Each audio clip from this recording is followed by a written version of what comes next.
எழும்பிட வல்லமை வல்லமை தாருமே. தேசத்தை உமக்காக எழுப்பிட அபிஷேகம் அபிஷேகம் ஊற்றுமே. அனல் கொண்டு உமக்காக எழும்பிட ஊற்றிடுமே உமல்லமையை இந்த நாளில் எங்கள் மேலே ஊற்றிடுமே.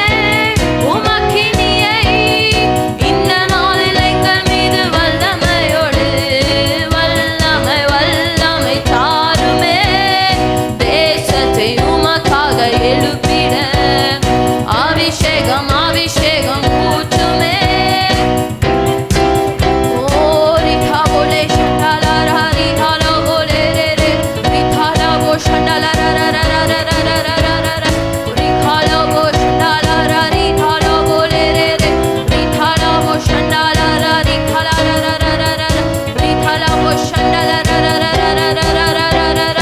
அந்நிய பாஷையில ஜெபிங்க ஜெபிங்க ஜெபிங்க.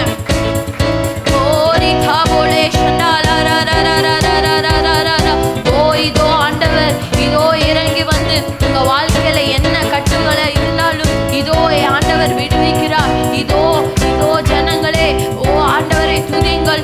துதிக்க துதிக்க நம்ம வாழ்க்கையில இருக்கிற எல்லா கட்டுகளும் ஆண்டவர் முறியடிக்கிறார். இதோ அந்நிய பாஷை கேளுங்க, ஆண்டவர் கிட்ட கேளுங்க. நீங்கள் வாய்கள் வாய் துறை அதை நான் நிரப்புவேன் என்று சொன்னார். அதே போல வாய் திறந்து ஜெபிங்க. நீங்க துறக்க துறக்க உங்க வாழ்க்கையில் இருக்கிற எல்லா கட்டுகள் ஆண்டவர் இதோ இதோ இந்த நிமிஷத்துல ஆண்டவர் உங்களை விடுவிக்கிறார். இதோ நம்ம குடும்பம் இதோ செழிப்பான குடும்பமாய் மாறப்போகுது. இதோ இந்த சிறு பிள்ளைகள் அந்நிய பாஷை பேசும்போது இதோ இந்த வியாதிஸ்தர்கள் மறையும். ஆண்டவரே இதோ இறங்கி வாருங்கப்பா. அப்பா அப்பா கூப்பிடுகின்ற ஒரு பிள்ளைகள் மேலும் ஆண்டவரே நீர் இறங்கி வந்து அப்பா அசைவாடுங்க. எலியாவின் தேவனே நாம் உங்களை மட்டும் நம்புகிறோம் ஆண்டவரே. அப்பா ராஜனே எங்களுக்கு பலவீன நேரத்துல அப்பா எங்கள் பூர்ண பலனாயிருந்து அப்பா ராஜனே பலவீன நேரத்துல அப்பா புது கிருபையை கண்டு எங்களை வழி நடத்துகின்ற ஒரே தேவன் ஆண்டவரே உம்மை துதிக்கிறோம். ஆண்டவரே அப்பா ஆவியானவரே அசைவாடுங்க. அப்பா உங்க அபிஷேகத்தால் எங்களை நிரப்புங்க. அப்பா எங்க சபையை அபிஷேகத்தால் நிரப்புங்க. எங்க குடும்பங்களை அபிஷேகத்தால் நிரப்புங்க. அப்பா ராஜனே எங்க சிறு பிள்ளைகளை அபிஷேகத்தால் நிரப்புங்க. ஓரி காவோ ஷண்டலா ஓரி காவோ உம்மையன்றி யாரும் இல்லையப்பா. உம்மைத்தான் நம்பியிருக்கிறோம். உம்மையன்றி யாரும் இல்லையப்பா. அற்புதம் செய்யுங்கப்பா எங்க வாழ்க்கையில. உம்மைத்தான் நம்பியிருக்கோம் ஏசப்பா. அற்புதம் செய்யுங்கப்பா எங்க வாழ்க்கையில. உம்மைத்தான் நம்பியிருக்கோம் ஏசப்பா. உம்மைத்தான் நம்பியிருக்கிறோம். உம்மையின்றி யாரும் இல்லையப்பா.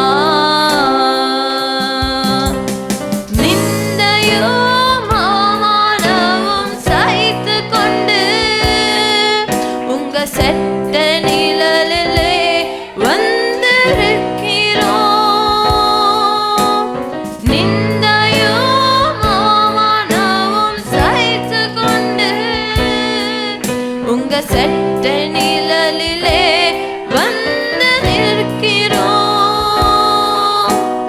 நிச்சயமாய் செய்வீரென்ற நம்பிக்கையில் எங்க நம்பிக்கையே நிச்சயமாய் செய்வீரென்ற நம்பிக்கையில் உங்க கரத்தையே நோக்கி நிற்கிறோம். உங்க கரத்தையே நோக்கி நிற்கிறோம்.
பலத்தால இல்லப்பா, உங்க பலத்தால முடியுமப்பா.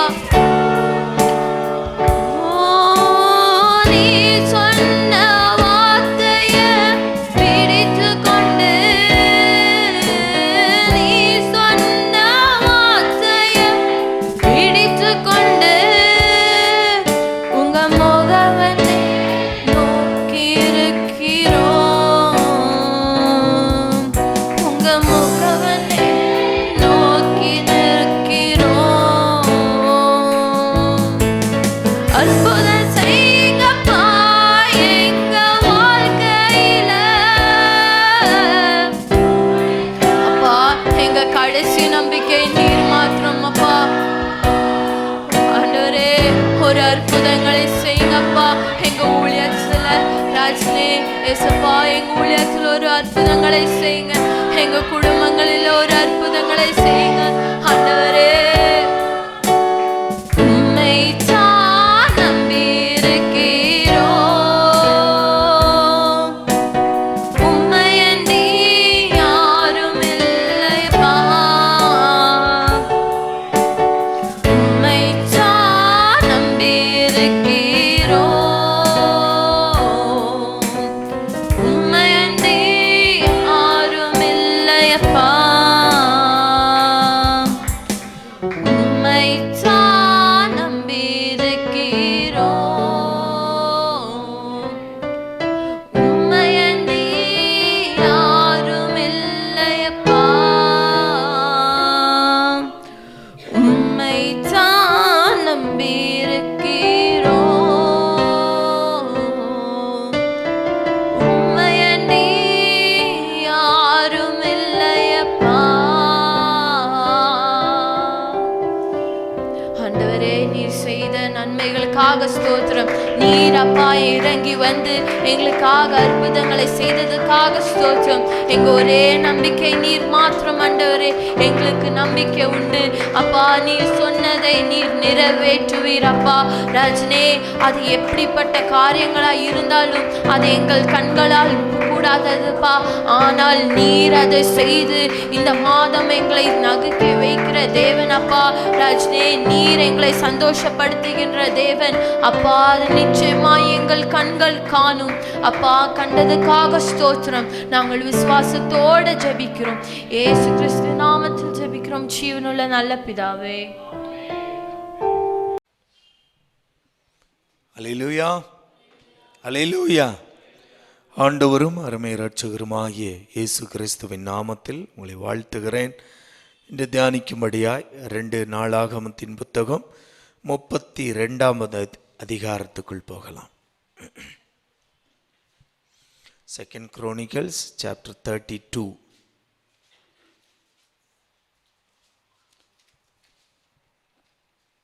ஒன்னிலிருந்து வாசிங்க.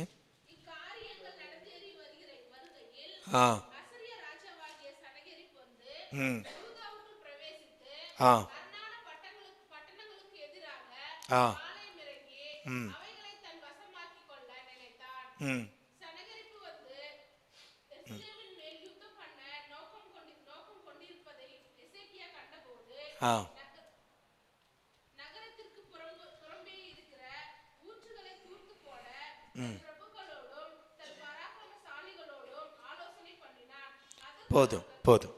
அல்லேலூயா, அல்லேலூயா. நம்ம எசேக்கியா மன்னனை குறித்து கடந்த 2 வாரம் பார்த்தோம். ஆமென், அல்லேலூயா, அல்லேலூயா. இந்த எசேக்கியா மன்னன் ஆண்டவருடைய பார்வையில் நன்மையான காரியங்களை செய்தவன். ஆமென். ஆண்டவருக்காய் பெரிய காரியங்கள், ஆண்டவருக்காய் புதிய காரியங்களை செய்தான். அதுவரைக்கும் இல்லாத சில காரியம். ஆமென், அல்லேலூயா. அநேக வருடங்களுக்கு பிறகு பஸ்காவை அனுசரிக்க ஜனங்களை ஊக்குவித்தான். கர்த்தரிடத்தில் ஜனத்தை திருப்புவதற்கு அவர்களை உத்வேகப்படுத்தினான், உற்சாகப்படுத்தினான், கர்த்தரை நம்புவதற்காய். ஆமென். இப்படியெல்லாம் நடந்து கொண்டிருக்கு. இந்த நேரத்தில் இந்த சனகரிப்பு என்ன செய்யறான்? அசீரியனுடைய ராஜா. ஆமென்.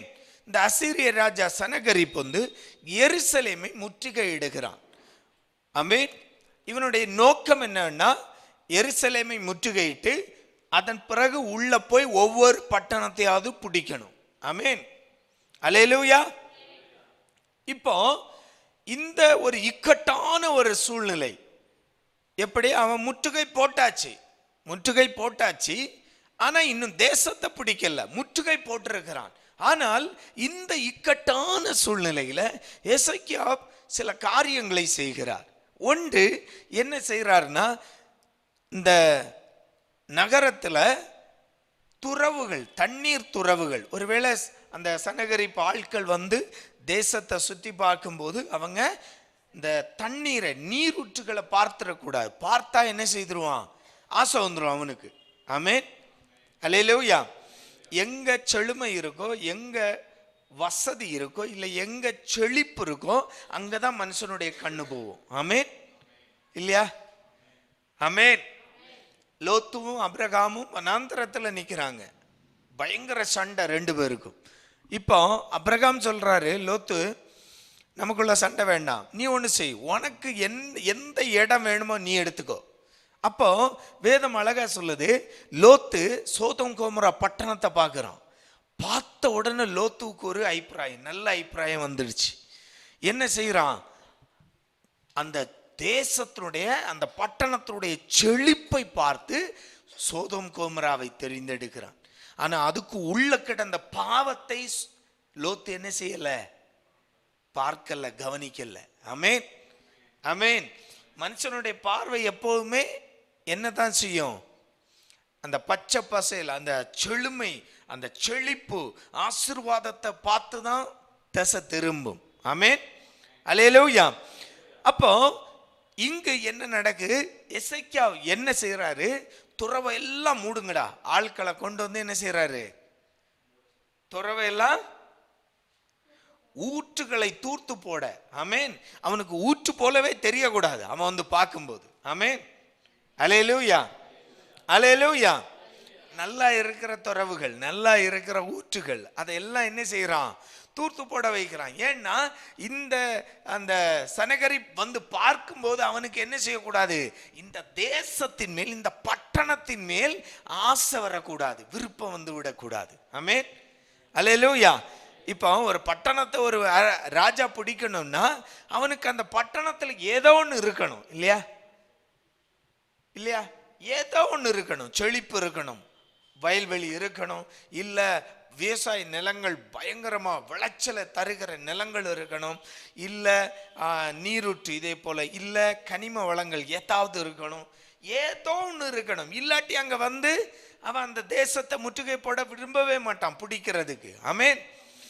உசாரா எசேக்கியா என்ன செய்கிறார், முதல்ல பாருங்க, அந்த 4 அசீரிய ராஜாக்கள் வந்து அதிக தண்ணீரை கண்டுபிடிப்பானேன் என்று சொல்லி அநேக ஜனங்கள் கூடி எல்லா ஊற்றுகளையும், நாட்டின் ஓடையை கூட தூர்த்து போட்டார்கள். ஆமென், ஆமென், அல்லேலூயா, அல்லேலூயா. நாம இன்னைக்கு செய்யறோம் இல்ல, ஏரியா இருக்கிறத கூட ஒரு 10 வருஷம் தாண்டி பார்த்தா ஏரியா இருக்காது, அதுல என்ன இருக்கும், அப்பார்ட்மெண்ட் இருக்கும், இல்லது லே அவுட் ஆயிருக்கும். ஆமென். அதே போல இங்க எசேக்கியா என்ன செய்யறாரு, தூர்த்து போடுறாரு. சும்மா ஒரு வாய்க்கால் ஓடுது, அதை கூட விடக்கூடாது. ஏன்னா அந்த சனகரிப்புடைய அந்த ராஜாக்கள், அசீரிய ராஜாக்கள், பிரபுக்கள் வந்து பார்க்கும்போது இங்க அந்த நீர்வளமே தெரியக்கூடாது. ஆமென். மொத்தமாய் மூடி போடுகிறார்.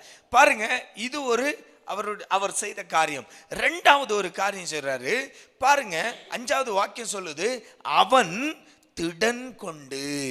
ஆமென், ஆமென்.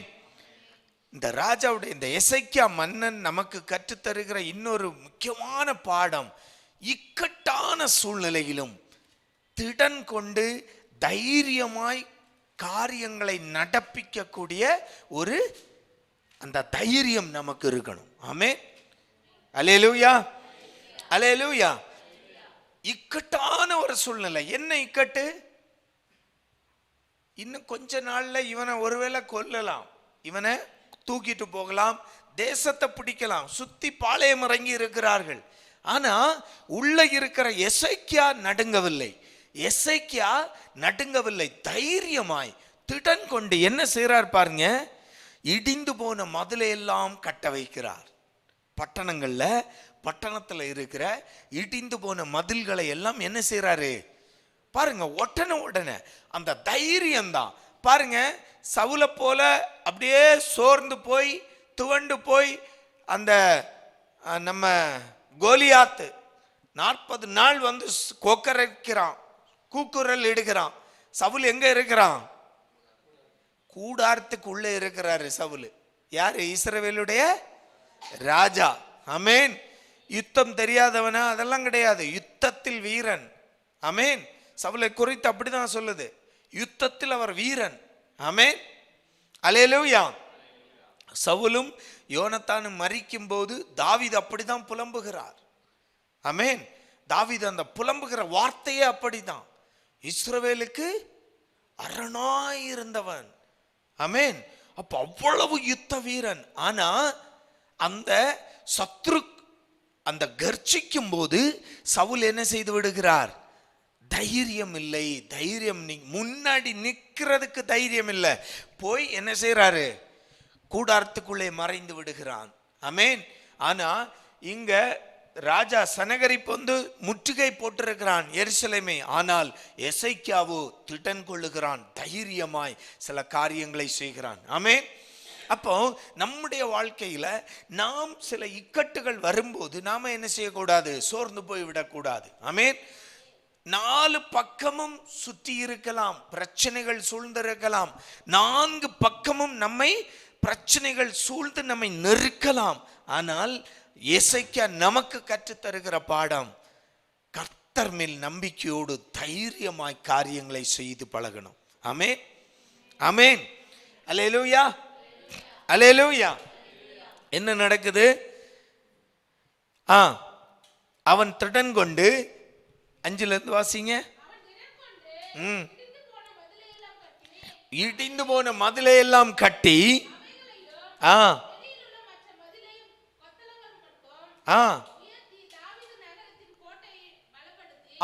மதில்களை என்ன செய்யறாரு? இடிஞ்சு போனதை கட்டிக்கிட்டு ஹைட்ட தூக்குறாரு.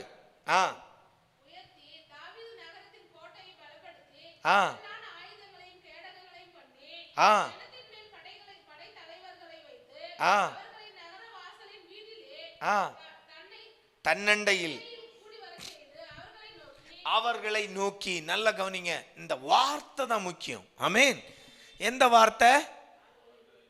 அந்த ஜனங்களை, அந்த பிரபுக்களை எப்படி அவர் கையாள்றார் பாருங்க, எப்படி அவர்களை போருக்கு தயார்படுத்துகிறார். ஆமென். இக்கட்டு சூழ்நிலை தான், பிரச்சனை தான், சுத்தி என்ன செய்யறான்? சனகரி முற்றுகை போட்டு இருக்கிறான். ஆனா உள்ள இருக்கிற எசேக்கியா என்ன செய்கிறார்? தைரியமாய் போராட முயலுகிறார். ஆமென். தைரியமாய் சில காரியங்களை செய்கிறார். அந்த இடிந்து போன மதில்களை கட்டுறாரு, அப்புறம் மதில்களை அந்த கொத்தளங்கள் வரைக்கும் ஹைட்டை தூக்குறாரு. அப்புறம் வந்து தன்னுடைய பிரபுக்களை கூப்பிடுறாரு. ஆமென். படைத்தலைவர்களை எல்லாம் கூப்பிட்டு ஒரு காரியத்தை செய்கிறார். என்ன சொல்லுங்க, வாசிங்க. 7வது வாக்கியம் முக்கியமான. நீங்கள் திடன் கொண்டு தைரியமாயிருங்கள், அசீரிய ராஜாவுக்கும் அவனோடு இருக்கிற ஏராளமான கூட்டத்திற்கும் பயப்படாமலும் கலங்காமலும் இருங்கள். அவனோடு இருக்கிறவர்களை பார்க்கிலும் நம்மோடு இருக்கிறவர்கள் அதிகம். ஆமென். வார்த்தைகளை பாருங்க, அந்த தைரியம் தான். இதுதான் நம்முடைய வாழ்க்கைக்கு முக்கியமான காரியம். ஆமென். நம்ம வாழ்க்கையிலும் பிரச்சனைகள் வரும். பிரச்சனை இல்லாத மனுஷன் இந்த உலகத்திலே கிடையாது. ஆமென். ஆமென். யாருக்காவது சொல்ல முடியுமா பிரச்சனையே இல்லையா? ஆமென். சாலமோனுடைய வாழ்க்கையில, சாலமோன் குறித்து வேதம் சொல்லுகிறது, அவனுடைய காலகட்டங்களில் யுத்தம் இல்லாமல் அமைதலாய் இருந்தது. ஆமென். ஆனா அவன் வீட்டிலே பிரச்சனை இருந்தது. ஆமென். ஆமென். அதனால்தான் நீதிமொழிகளில் எழுதினாரு, சண்டைக்காரியான மனைவியோடு வாசம் பண்ணுவதை பார்க்கிலும் வனாந்திரத்தில் இருப்பது நலம். ஏன்னா ஐயாவுக்கு 100 அமைதியா இருக்கு, 1000 மனைவிகள். ஆமே ஆமே. இப்ப சொல்லுங்க, பிரச்சனை இருக்கா இல்லையா? இருக்கா இல்லையா? தேசம் அமைதி. சவுல போல தாவீத போல சாலமன் யுத்தம் செய்யல. ஆனா பிரச்சனை எங்க இருக்கு? எங்க இருக்கு? வீட்டுல இருக்கு. ஆமென். வீட்டுல இல்லாம இருந்திருந்தா அவன் கர்த்தரை விட்டுட்டு போயிருப்பானா? அஸ்தோத்துக்கும் பெலிஸ்தியர்களுடைய தெய்வங்களை நமஸ்கரிக்க போயிருப்பானா? போயிருக்க மாட்டான். என்ன நடக்குது? வீட்டுல குத்து. மௌனே, ஏன் உன் தெய்வத்துக்கு மட்டும் கும்பிடுற? என் தெய்வத்துக்கும் கும்பிடு, என் தெய்வத்தையும் கும்பிடு, என் தெய்வத்துக்கும் பலி கொடு. பிரச்சனை இருக்காப்போ? ஆமென். அல்லேலூயா. பிரச்சனை இல்லாத மனுஷனே கிடையாது. ஆனா அந்த பிரச்சனையின் மத்தியில எசேக்கியா காண்பிக்கிற அந்த தைரியத்தை பாருங்க. பிரபுக்களை கூப்பிடுறாரு, டே வாங்கடா. படைத்தலைவர்கள் எல்லாவனையும் கூப்பிட்டாரு. எல்லாவனையும் கூப்பிட்டு எல்லாம் நடுக்கத்தோட வந்திருக்கலாம். ஏன்னா எப்ப முடியுமோ தெரியாது, எப்ப முடிஞ்சு போக போறோமோ தெரியாது. ஏன்னா சுத்தி பாளையம் இறங்கி இருக்கிறார்கள். ஆனா அந்த இடத்துல யார தைரியப்படுத்துறாரு? தன்னுடைய பிரபுக்களை தைரியப்படுத்துகிறார். ஆமென் ஆமென். இது நம்முடைய வீடுகளில் இது முக்கியம். ஆமென். ஒரு ஆள் சோர்ந்து போனா அடுத்த ஆள் அதை மட்டம் தட்டக்கூடாது. அடுத்த ஆள் என்ன செய்யணும்? தைரியப்படுத்துகிறவர்களா இருக்கணும். ஆமென். அல்லேலூயா. விசுவாசத்திலேயா இருக்கலாம், நம்பிக்கையிலா இருக்கலாம். பிரச்சனைகள், போராட்டம், நெருக்கப்படுகிற சூழ்நிலை, இக்கட்டான சூழ்நிலையை நம்ம குடும்பம் கடந்து போகும்போது குடும்பத்துக்கு உள்ள இருக்கிற நாம் என்ன செய்யணும்? அடுத்தவங்களை தைரியப்படுத்துகிறவர்களா இருக்கணும். எசேக்கியா என்ன செய்யறாரு பாருங்க. எல்லாரையும் கூப்பிடுறாரு. யாருக்கிட்ட? தன்னண்டையில். அழக வேதம் சொல்லுங்க, தன்னண்டையில் கூப்பிடுறாரு. வாங்கடா. நீங்க தனித்தனியா போனீங்கன்னா என்ன செய்திருவீங்க? ஆமா, நீங்க சரிப்பட்டு வர மாட்டீங்க இந்த வேலைக்கு. அதனால வாங்க. எல்லாம் நீங்க கூப்பிட்டு வச்சு சொல்றாரு, நீங்க திடன் கொண்டு தைரியமாயிருங்கள். ஆமென். திடன் கொண்டு தைரியமாயிருங்கள். ஏன்னா இந்த அசீரிய ராஜாவுக்கோ அவனோடு இருக்கிற ஆட்களுக்கோ பயப்படாதுங்க.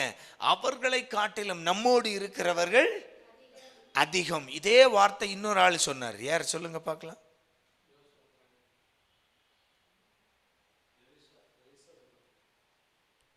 ஆமென்.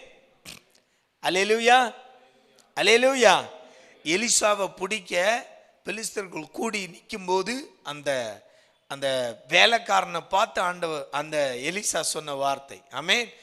எலிசா அந்த வேலைக்காரனுடைய கண்கள் திறக்கப்படட்டும்னு கண்ணை திறந்து காட்டுறாரு. அப்பதான் வேலைக்காரன் பார்க்குறான், அந்த பர்வதம் முழுவதும் என்ன செய்து? அக்னி ரதங்களாய் சுற்றி கொண்டிருக்கிறது. ஆமென். அதே போல இங்க எசேக்கியா திடப்படுத்துறாரு பாருங்க. 8வது வாக்கியம் நல்லா அந்த வார்த்தைகளை பாருங்க. அவனோடு இருக்கிறது மாம்ச புயம், நமக்கு துணை நின்று நம்முடைய யுத்தங்களை நடத்த நம்மோடு இருக்கிறவர் நம்முடைய தேவனாகிய கர்த்தர் தானே என்று சொல்லி அவர்களை தேற்றினான். ஆமென். இதுதான் முக்கியம். ஆமென். அல்லேலூயா. நல்ல கவனிங்க. அப்போ எவ்வளவு பெரிய நெருக்கடியா இருக்கட்டும், எவ்வளவு பெரிய இக்கட்டா இருக்கட்டும், நம்ம என்ன செய்யணும்? தைரியமா செயல்படணும். என்ன தைரியம்? எதை நினைச்சு தைரியப்படுறது? நம்முடைய சத்ருவுக்கு இருக்கிறது மாம்ச புயம், ஆனால் நமக்கு இருக்கிறதோ நம்முடைய கர்த்தராகிய தேவனுடைய பலம். ஆமென். அல்லேலூயா. இதுதான் வித்தியாசம். அழகா சொல்ற, அவனோடு இருக்கிறது மாம்சபியம், நமக்கு துணை நின்று நம்முடைய யுத்தங்களை நடத்த நம்மோடு இருக்கிறவர் நம்முடைய தேவனாகிய கர்த்தர் தானே என்று சொல்லி அவர்களை தேற்றினான். ஆமென். பாருங்க, அடுத்த அந்த சென்டென்ஸ் பாருங்க. யூதாவின் ராஜாவாகிய எசேக்கியா சொன்ன இந்த வார்த்தைகளின் மேல் ஜனங்கள் ஆமென் ஆமென். அதுதான் சொன்னேன். உங்க குடும்பத்துல ஒரு ஆள் சோர்ந்து போகும்போது, ஒரு ஆள் ஒரு இக்கட்டில் உங்க குடும்பம் போகுதுன்னு வைங்க, ஒரு நெருக்கடி, ரொம்ப இக்கட்டில் உங்க குடும்பம் போகுதுன்னா யாராவது ஒரு ஆள் தைரியப்படுத்தி பழகுங்க. ஆமென், ஆமென். கர்த்தர் நம்மோடு இருக்கிறார். இந்த இக்கட்டிலிருந்து நம்மை தப்புவிப்பார், இந்த பிரச்சனையிலிருந்து நம்மை தப்புவிப்பார், இந்த வியாதியிலிருந்து நமக்கு சுகத்தை தருவார், விடுதலையை தருவார், வெளியே கொண்டு வருவார். ஆமென். இந்த தைரியமான வார்த்தை, ஆமென், அந்த நம்பிக்கையை ஊட்டுகிற வார்த்தைகள் நம்முடைய குடும்பங்களில் பயன்படுத்துங்க. ஆமென், ஆமென். எசேக்கியா அதைத்தான் செய்கிறார். சோர்ந்து போய் அவன் பயந்து நடுங்கி இருக்கிற பிரபுக்களை எல்லாம் தன்னண்டையில் கூப்பிடுறார். கூப்பிட்டு சொல்றார், டே பயப்படாதுங்கடா, தைரியமா வேலையை செய்யுங்க. நீங்க செய்யற காரியத்தை என்ன செய்யுங்க, தைரியமா செய்யுங்க. ஏன்னா அவனோடு இருக்கிறவர்களை காட்டில் நம்மோடு இருக்கிறவர்கள் அதிகம். ஆமென். பிரபுக்கள் எல்லாம் மூஞ்ச பார்த்துருப்பான், என்ன இந்த மனுஷனுக்கு ஏதாவது தலை மண்டகிண்ட குழம்பி போச்சா? ஆமென், அல்லேலூயா. ஏன்னா மொத்தம் பட்டணத்தையும் பாளையம் இறங்கியாச்சு, மொத்த பட்டணத்தையும் சுத்து போட்டாச்சு. ஆமென். பாளையம் இறங்கி அங்க அபகரித்து அந்த முற்றுகை போட்டு வைத்திருக்கிறார்கள். ஆனா இங்க எசேக்கியா சொல்லுகிறார், அவர்களை பார்க்கல நம்மோடு இருக்கிறவர்கள் அதிகம். ஆமென். அதை சொல்லிட்டு அந்த வார்த்தையை சொல்லி தைரியப்படுத்துகிறார். கர்த்தர் நம்மோடு இருக்கிறார், அவர் நமக்காக யுத்தம் செய்வார். ஆமென். இந்த வார்த்தையை கேட்டவுடன் இந்த ஜனங்களில் என்ன செய்யுது, நம்பிக்கை வருகிறது. என்ன நடக்கு தெரியுமா? இந்த செனகரிப் திருப்பி ஆட்களை விடுறான். டேய், இந்த முட்டா பயல்கள்கிட்ட போய் சொல்லு, எசேக்கியா உங்க மண்டைய குழப்பி வச்சிருக்கிறான், அவங்கிட்ட அந்த இவனுங்கள்கிட்ட போய் சொல்லு, எசேக்கியா சொல்றதை நீங்க நம்பாதீங்க, எசேக்கியா சொல்றதை நீங்க நம்பாதீங்க. ஏன்னா என் கையில இருந்து எவ்வளவோ ஜாதிகளுடைய தெய்வங்களால் அந்தந்த ஜனத்தை தப்புவிக்க முடியல. அப்படி இருக்கும்போது உங்க தெய்வம் எப்படிடா என் கையிலிருந்து உங்களை தப்புவிக்க முடியும்? ஆமென். வார்த்தைகள் கொக்கரித்து கொண்டே இருக்கிறான். ஆமென். நீங்க எசேக்கியாவை நம்பாதீங்க. ஆமென், அல்லேலூயா. 15வது வாக்கியம் சொல்லுது பாருங்க.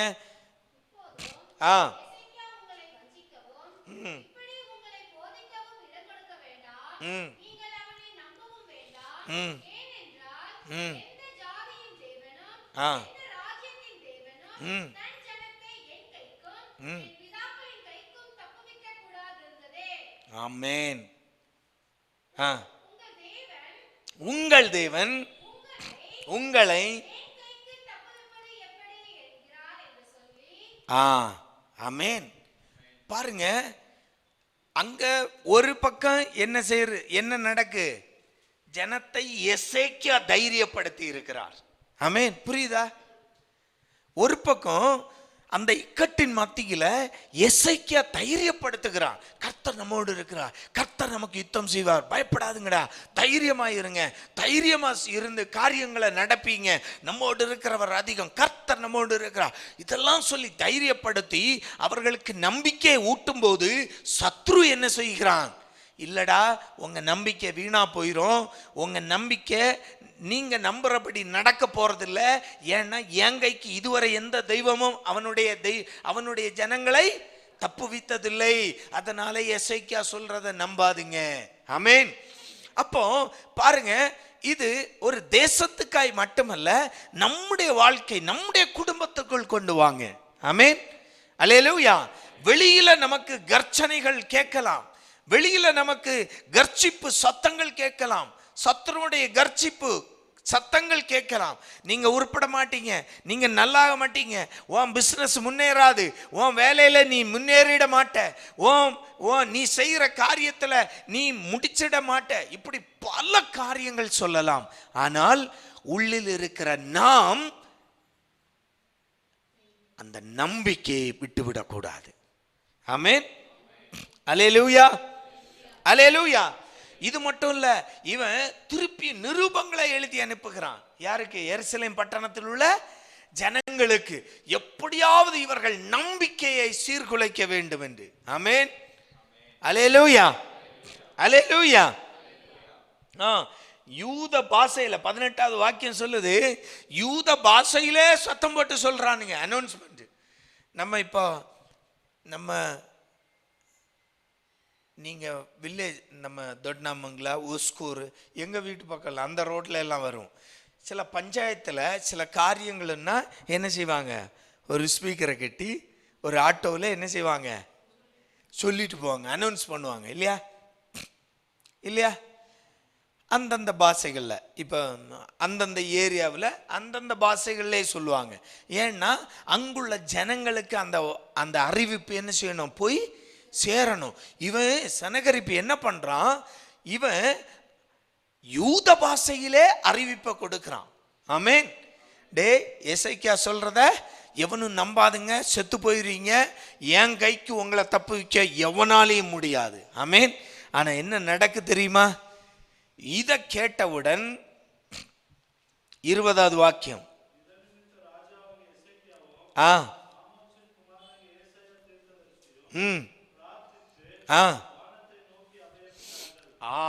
ஆமென். அடுத்த ஆயுதத்தை எடுக்கிறாங்க.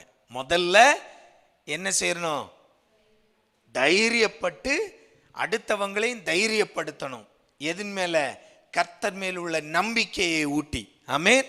ரெண்டாவது என்ன செய்யறாங்க, ஜெபிக்க தொடங்கிடுறாங்க. ஆமென்.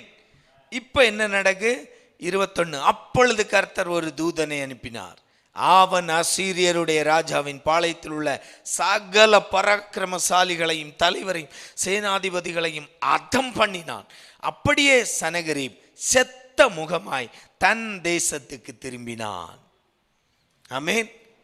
திரும்பினது மட்டும் இல்லை, அவனுடைய தெய்வத்தை வணங்கும் போது அங்கேயே வச்சு அவனுடைய பிள்ளைகளை அவனை என்ன செய்யறாங்க, போட்டு தள்ளிடுறாங்க. ஆமென். அல்லேலூயா, அல்லேலூயா. கவனிங்க. அப்போ தேவ பிள்ளைகளே, எசேக்கியாவிடமிருந்து நாம் கற்றுக்கொள்ளுகிற காரியம் என்ன, நம்முடைய இக்கட்டின் சூழ்நிலை, நம்முடைய நெருக்கப்பட்ட அனுபவங்கள், நம்முடைய குடும்பத்தில் இருக்கலாம், உங்க வேலையில இருக்கலாம், உங்க பிஸ்னஸ்ல இருக்கலாம், எந்த காரியமா இருக்கலாம், நெருக்கம், எல்லா பக்கமும் நெருக்கப்படுறீங்களா, எல்லா பக்கத்திலும் ஒடுக்கப்படுறீங்களா, பாரப்படாதுங்க, தைரியப்படுங்க. என்ன தைரியம் நமக்கு இருக்கட்டும், கர்த்தர் நம்மோடு இருந்து நமக்காய் யுத்தம் செய்வார். ஆமென். அல்லேலூயா. பட்டணத்தையே முற்றுகை போட்ட பிறகும் கூட எசேக்கியா மனம் தளரவில்லை, தைரியமாய் போராடுகிறான். ஜனத்தை, தன்னுடைய பிரபுக்களை தைரியப்படுத்துகிறான். தன்னுடைய ஜனங்கள் கர்த்தர் மேல் நம்பிக்கை வைக்க அவர்களை உற்சாகப்படுத்துகிறான், ஊக்குவிக்கிறான். அந்த நம்பிக்கை தான் தேவதூதனை இறக்குகிறது. ஆமென். அந்த நம்பிக்கையும் அவனுடைய அந்த ஜெபமும் தான் என்ன செய்து தேவதூது பரலோகத்திலிருந்து தூதனை இறக்கி அந்த ஜனக்கூட்டத்தை அதம் பண்ண வைக்கிறது. ஆமென். அல்லேலூயா, அல்லேலூயா. எந்த தெய்வத்தால் உங்களை காப்பாற்ற முடியாது என்று சனகரிப் அவன் கொக்கரித்தானோ, அதே தெய்வத்தால், ஒரே தூதனால் சனகரிப் தோல்வி அடைந்தவனாய் எருசலேமை விட்டு அவன் தேசத்துக்கு திரும்பி செல்லுகிறான். ஆமென். எல்லாவற்றையும் இழந்து விட்டான். வந்த போர் வீரர்கள், யுத்த வீரர்கள், பிரபுக்கள் எல்லோரையும் இழந்து செத்த முகமாய் மூஞ்ச தூக்கி வச்சுக்கிட்டு எங்க போறான், திருப்பி போகிறான். என் அன்பு சகோதரங்களே, நம்முடைய வாழ்க்கையிலும் எவ்வளவு நெருக்கடிகள் வந்தாலும், இக்கட்டு வந்தாலும், ஒன்று, தைரியத்தை இழந்து விடாதுங்க. 2, நம்பிக்கையை விட்டு விடாதீங்க. 3, ஜெபத்தை விட்டு விடாதீங்க. ஆமென். என்னென்ன இருக்கணும், தைரியம், கர்த்தர் மேல் நம்பிக்கை, ஜெபம். ஆமென். அல்லேலூயா. இந்த 3ம் நம்முடைய மந்திரம். ஆமென். நமக்கு எசேக்கியாவுடைய வாழ்க்கையிலிருந்து நாம் பெற்றுக்கொள்ளக்கூடிய நல்ல சுபாவங்கள். ஆமென். எவ்வளவு இக்கட்டு வரட்டும், தலையே போகிற சூழ்நிலை வந்தாலும் விட்டு விடாதீங்க, தைரியத்தை விட்டுடாதீங்க, நம்பிக்கை, கர்த்தர் மேல் நம்பிக்கையை விட்டுடாதீங்க, ஜெபத்தையும் விட்டுடாதீங்க. ஆமென். அல்லேலூயா. கர்த்தர் நம்மை பலப்படுத்துவாராக. கண்களை மூடி ஜெபிக்கலாம். எங்களை நேசிக்கிற எங்கள் நல்ல தகப்பனே, அருமையான வார்த்தையை கேட்டோம். எசேக்கியாவை போல நாங்களும் எங்கள் வாழ்க்கையில் எவ்வளவு நெருக்கடிகள் வரட்டும், இக்கட்டுகள் வரட்டும், ஆனால் ஆண்டவரே அந்த தைரியத்தையும், ஆண்டவரே உங்க மேல வைத்திருக்கிற அந்த நம்பிக்கையையும் எங்கள் ஜெபத்தையும் விட்டுவிடக்கூடாதப்பா. கேட்ட வார்த்தைகளுக்காய் ஸ்தோத்திரம். ஒவ்வொரு பிள்ளைகளையும் பலப்படுத்தும். இயேசு கிறிஸ்துவின் நாமத்தில் வாழ்த்தி ஜெபிக்கிறேன் பிதாவே.